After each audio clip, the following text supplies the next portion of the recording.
സുഹൃത്തുക്കളെ, ഞാനാണ് റിയാസ്, നെന്മാമ്പലസ് മണ്ണാർക്കാടാണ്. ഇപ്പോൾ ഈ ഒരു വീഡിയോസിൽ വരാൻ കാരണം എന്താ വെച്ച് കഴിഞ്ഞാൽ, നമ്മളെ ഒരു തെറ്റിദ്ധാരണ മാറ്റാൻ വേണ്ടിയിട്ടാണ്.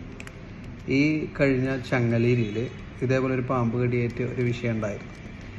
ഈ പാമ്പ് കടിയേറ്റ് കഴിഞ്ഞാൽ എല്ലാവരും ഒരു തെറ്റിദ്ധാരണ എന്താ വെച്ച് കഴിഞ്ഞാൽ, ഈ കടിച്ച സ്ഥലത്ത് തുണി കൊണ്ട് മുറുക്കി കെട്ടുക, അതല്ലെങ്കിൽ ആ ഒരു ബ്ലേഡ് കൊണ്ടോ കത്തി കൊണ്ടോ ആ കടിച്ച സ്ഥലത്ത് കീറി വിടുക. അങ്ങനെ ഒരുപാട് തെറ്റിദ്ധാരണകളുണ്ട്. സത്യത്തിൽ അതല്ല അതിൻ്റെ അവിടുത്തെ പ്രായോഗികം. നമ്മൾ കടിച്ച ഭാഗത്ത് ഒന്നില്ലെങ്കിൽ ഒരു സോപ്പ് വെള്ളം കൊണ്ടോ അല്ലെങ്കിൽ പച്ച വെള്ളം കൊണ്ടോ ഒന്ന് കഴുകി വൃത്തിയാക്കുക. രണ്ടാമത് ആ കടിച്ച ഭാഗത്തിൻ്റെ ഒരു കുറച്ച് മേലെ, ഒരു 4-5 ഇഞ്ച് മേലെ ഒരു വിരലുകൾ കൊള്ളാവുന്ന രീതിയിൽ ഒരു തുണി കൊണ്ട് കെട്ടുക. ആ തുണിയോട് കെട്ടുക എന്ന് വെച്ചാൽ അത് പ്രായോഗികമെന്നല്ല, പക്ഷേ അത് നമ്മൾ ആ മറ്റേ പേഷ്യൻറ്റിൻ്റെ ഒരു സമാധാനത്തിന് വേണ്ടി കെട്ടുകയാണ്.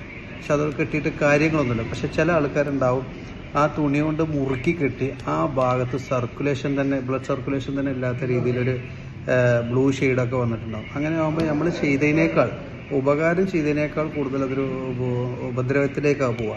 കാരണം എന്താ വെച്ച് കഴിഞ്ഞാൽ, സർക്കുലേഷൻ നടന്നിട്ടില്ലെങ്കിൽ അവിടുത്തെ ആ ഫങ്ഷൻ ബ്ലോക്ക് ആവുകയാണ്. അത് പിന്നീട് നമുക്ക് അവിടെ ഹോസ്പിറ്റലിൽ എത്തുമ്പോഴേക്ക് റിക്കവർ ചെയ്ത് എടുക്കാൻ കഴിയില്ല. അതൊരു വിഷയം.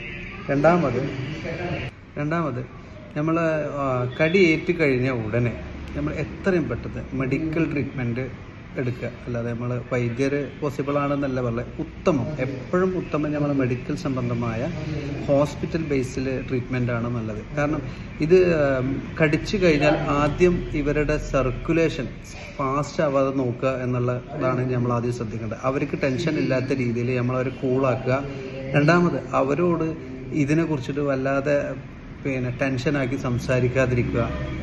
അവരെ എപ്പോഴും കൂളാക്കുക വേണ്ടത്. ഇത് അവർ കൂളായിട്ടില്ലെങ്കിൽ ടെൻഷൻ കയറി കഴിഞ്ഞാൽ ഇവരുടെ സർക്കുലേഷൻ വളരെ ഫാസ്റ്റ് ആവുകയും ചെയ്യും. ഫാസ്റ്റ് ആകുന്നതിനനുസരിച്ച് ബ്ലഡിൽ ഈ വിഷം, പാമ്പിൻ്റെ വിഷം വളരെ ഫാസ്റ്റായിട്ട് അതിൽ കയറിക്കൊണ്ടിരിക്കും.